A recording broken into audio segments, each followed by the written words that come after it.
I feel that Mark's opera actually holds two hands full, because the ending of Mark's opera is so much inspired by the traditional Gospel of John. And that scene, the resurrection scene in the garden, that is just, it gives me goosebumps to think about the Gospel of John and the relationship between Jesus and Mary in that scene where she calls him teacher, rabbi, rabboni, and he calls her by name. And it's a scene of profound and tender intimacy.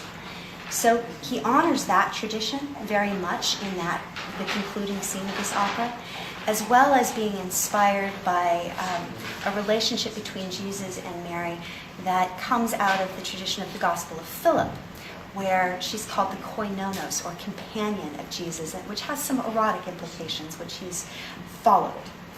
And what I would say is that, for myself, as a personal answer, both of these traditions, the Gnostic tradition, particularly the Gospel of Thomas, and the Orthodox tradition, what we would call perhaps the Catholic tradition, are equally important to me as a person, a scholar, and a seeker.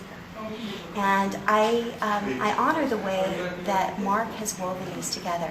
He comes to different conclusions than I do, but one of the questions that Jesus asks in the canonical Gospels, one of the most important questions he asks to all of his disciples is, who do you say I am? Who do you say I am?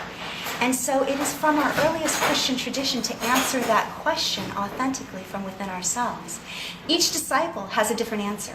And interestingly, the Gospels that are in Matthew, Mark, Luke, and John disagree about who said what. But if we turn to that question again, who do you say I am?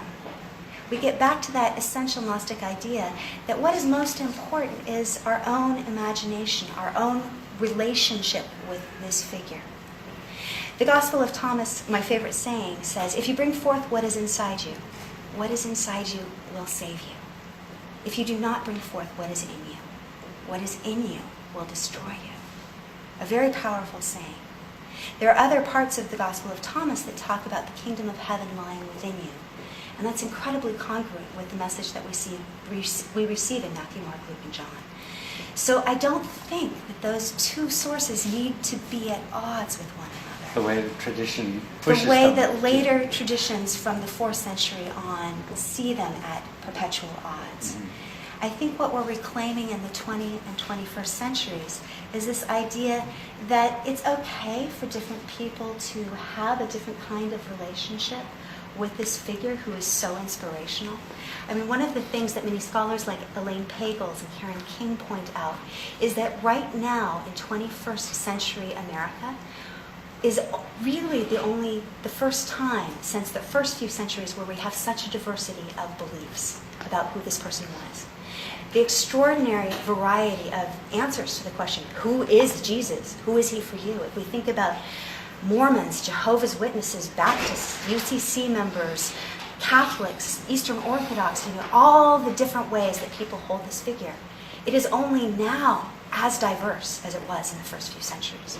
For me, that's an incredibly exciting concept, that we may actually be getting back to something which existed in the very beginning.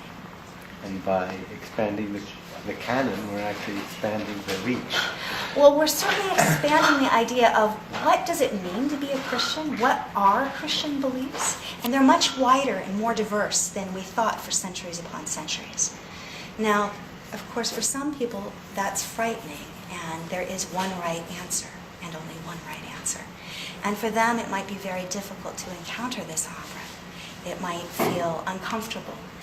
It might feel dangerous. It might even feel blasphemous. But I know from interviewing Mark and from reading his libretto that he came to this opera, to write this opera, from his own very sincere search for truth and meaning.